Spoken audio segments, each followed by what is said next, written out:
পশ্চিম দিকে কি থুতু ফেলা যাবে? পশ্চিম দিকে থুতু ফেলা যাবে না। আমরা অনেকে এটা জানি না। থুতু আসছে, ফেলে দেওয়ার দরকার, ফেলে দিয়েছি। পশ্চিম না পূর্ব অনেকে হিসাব করি না আমরা, তাই না? নবী করিম সাল্লাল্লাহু আলাইহি ওয়াসাল্লাম বলেছেন, মান তাফালা তুজাহাল কিবলা জা ইয়াউমাল কিয়ামাতি ওয়া তাফালাতুহু মা বাইনা আইনাই।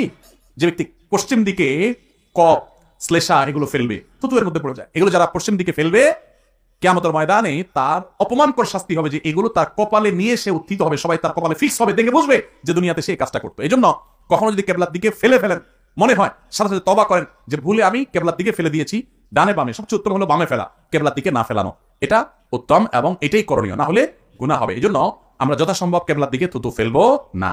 রেলের জায়গা ওয়াকফ করা নাই, সে মসজিদে জুমার নামাজ সহ অন্যান্য নামাজ পড়া যাবে কিনা? বাইরে আমার, রেলের জায়গা তো সরকারি জায়গা, এটা ওয়াকফ করবে কে? এটা সংশ্লিষ্ট কর্তৃপক্ষ, এই জায়গা যাদের তত্ত্বাবধানের সেই অথরিটি যদি মসজিদের জন্য জায়গা দেয় তাহলে এটা মসজিদ। আর সেটা যদি না হয় তাহলে এটা আপনার নিচের কোনো দায়িত্বশীল অথবা যার এটা দান করার অথরিটি নাই সেরকম কেউ বলে দিল আর মসজিদ হয়ে গেল, এরকম না ব্যাপারটা। তবে অস্থায়ী এরকম কোন নামাজের ঘর, নামাজের জায়গা যদি সংশ্লিষ্ট কর্তৃপক্ষ তাদের কাছ থেকে বরাদ্দ হয়, পাওয়া যায়, তাহলে সেখানে নামাজ পড়তে কোনো অসুবিধা নেই। এমনকি জুমা পড়লেও জুমা আদায় হয়ে যাবে। কিন্তু মসজিদ হিসেবে পরিগণিত হবে, মসজিদের মর্যাদা পাবে তখন যখন এটাকে ওয়াকফ করা হবে, অর্থাৎ মসজিদের জন্য এটা যখন ফিক্স হবে তখন এটা মসজিদ হিসেবে পরিগণিত হবে। তার আগ পর্যন্ত মসজিদ হিসেবে গণ্য হবে না। বিধায় এই মসজিদে নামাজ পড়লে নামাজ আদায় হয়ে যাবে। আমরা অনেকেই একটা কাজ করি, সারা দেশে অনেক জায়গা রাজনৈতিক দলগুলো যেরকম রাস্তা, সরকারি জায়গা, খাস জায়গা দখল করে করে, মাস্তানি করে করে তাদের অফিস আদালত বানায়। এই কাজটা কি ভালো কাজ না খারাপ কাজ?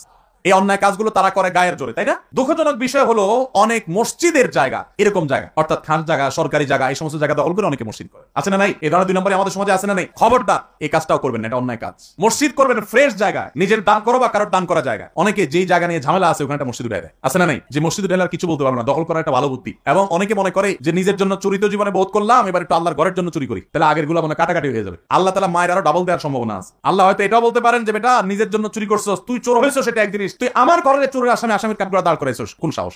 ভাইরা আমার, এই জন্য কখনো ভেজালিলা জায়গায় জায়গা দখল করার জন্য মসজিদ করা যাবে, তবে সরকারের